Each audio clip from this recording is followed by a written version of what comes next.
Contrairement au village Hutu, le monde avait presque le même niveau de vie. En ville, certains étaient des riches et d'autres pauvres, voire très pauvres. Les différences sociales étaient très importantes et visibles. Cependant, riches ou pauvres, jeunes ou vieux, tous dépensent toujours d'une manière ou d'une autre pour vivre. Certains sont nés pauvres, vivent pauvres et meurent pauvres. D'autres sont nés riches, vivent riches et meurent riches.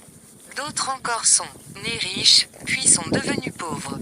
D'autres, enfin, sont nés pauvres, puis sont devenus riches. Dans ce livre, nous évoquons cette dernière possibilité. Comment, en étant pauvre aujourd'hui, devenir riche demain? Cela est très simple, dès lors que vous comprenez ces différents niveaux de vie, et ce qu'il faut faire pour passer de l'un à l'autre.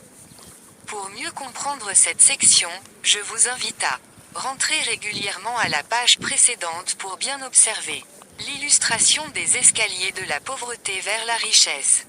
L'objectif de ce livre est de vous faire prendre conscience de l'existence de ces différences entre riches et pauvres et surtout vous aider à gravir les marches vers la richesse financière.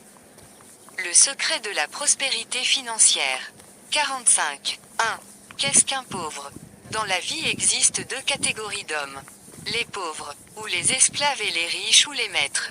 Soit vous êtes dominé par l'argent, soit vous dominez ce dernier. Prenez-en conscience. Le pauvre est donc celui qui est dominé par l'argent. Ce dernier est son maître. Dans ce cas, il travaille dur pour lui. Mais il n'en a jamais assez pour subvenir à ses besoins. Quelle que soit leur race, leur âge ou leur pays de résidence, tous les pauvres ont un point en commun. Ils sont soumis à l'argent et ils ont certaines habitudes. Le riche, quant à lui, est celui qui domine l'argent. Qu'il travaille ou non, il a toujours suffisamment d'argent pour vivre. Il n'est donc pas obligé d'avoir un job classique. Généralement, c'est l'argent qui travaille pour lui. Les riches sont les maîtres de l'argent. Et cela grâce à certaines habitudes incontournables. Selon que vous avez des habitudes financières appropriées ou pas, vous serez riche ou pauvre. La pauvreté et la richesse sont deux notions relatives qui n'ont pas uniquement à voir avec la quantité d'argent mais avec certaines habitudes financières. Être pauvre aujourd'hui ne signifie pas que l'on va le rester jusqu'à sa mort. De même qu'un esclave peut acheter sa liberté, vivre d'une certaine manière peut conduire à la richesse financière. 46. La chèvre de ma mère.